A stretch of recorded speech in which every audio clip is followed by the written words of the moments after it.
But yeah, to me though, you know what? Like to the Leafs' credit, that's where they're good. They're good at the man advantage they have. That's where their skill and their talent gets showcased. William Nylander, 2 goals, 1 assist yesterday. Morgan Riley with the goal in overtime. And when you're gonna go in overtime 3-on-3 against the Leafs and all that star power, that's where it really shows. But 5-on-5, if you can stay out of the box, have a good penalty kill, and keep it 5-on-5, you're gonna beat the Leafs. Uh, I agree. I think the Habs played very good. So just for sake of argument, I picked the Habs to make the playoffs. I finished them to come the fourth seed in the Canadian Scotiabank North Division, not the Canadian division. But Political I was really correctness. impressed. Yeah, I really liked Josh Anderson. I thought he played really well. Nick Suzuki looked good. The one thing though that was interesting was this morning I was reading is that Nick Kypreos reported that Pierre-Luc Dubois, who wants to get out of Columbus, his first choice is the Montreal Canadiens, and I think that is really intriguing to me, because Pierre-Luc Dubois is a very good player in my opinion. I think he's a very good center, and I think playing in Montreal might be a better fit than Jonathan Drouin, like that French Canadian who come home, play with the Habs and be that stud French Canadian to play for the Habs. I think that would be a really good pickup if the Habs can do that.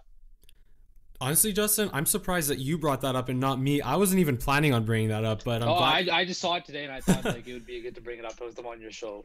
Yeah, for sure. I mean, like, look, just all I'm gonna say about that is, I don't think. I mean, look, if you also look the salary cap, the Blue Jackets are pretty tight against the cap. The Habs are very tight against the cap right now, and to me, it's not something that the Habs should do. Like, they shouldn't be like, oh my God, we need to acquire Pierre-Luc Dubois. But you know what?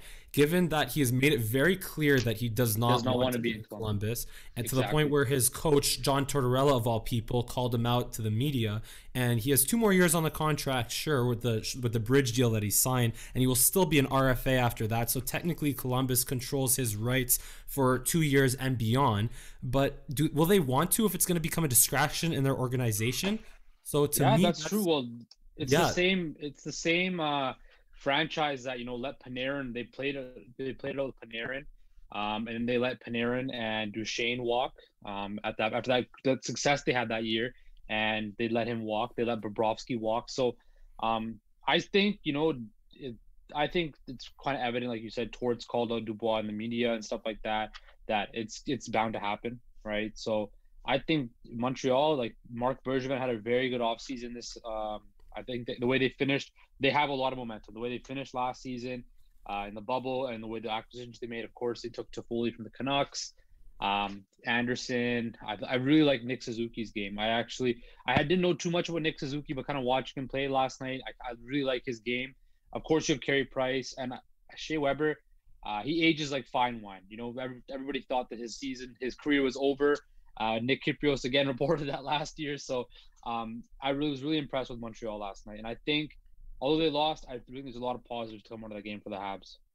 Yeah, 100%. And I was, and by the way, Nick Suzuki, as I'm going to keep saying, is my bold prediction to lead the Habs in points this year. I mean, it might not even be so bold. Like, yeah. I heard you were, I was told through the grapevine that you had Nick Suzuki as a 56 point per game man for the Montreal Canadiens. No, 46 points in 56 games is what I projected. 46 points, okay. Yeah. Okay.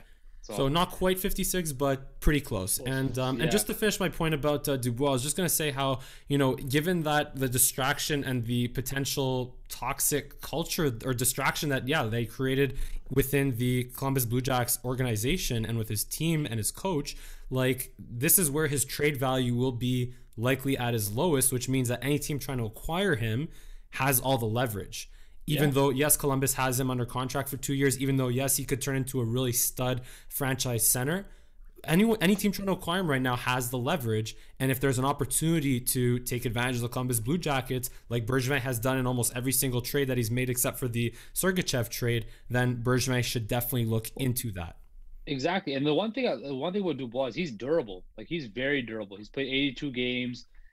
Both full seasons he played in, and then he had played 70 games last year, which I'm pretty sure everybody played 70 games last year, right? And you're looking at about a 25 to 30 goal scorer with frontline center like that, right? I think he put up his career highs 60 points, I believe. So I mean, if you get your hands on that, that's definitely a huge key. And he's only 22 years old, right? He hasn't entered his prime yet. So We'll see what happens with that whole situation, but it's very very intriguing what's going on with that right now. But like I said, I like what I see from the Habs. I just want to say a quick thing to Leaf fans out there: enjoy it while you can, because I can guarantee you will not get out in the first round again this year. You guys will have another first round disappointment once again.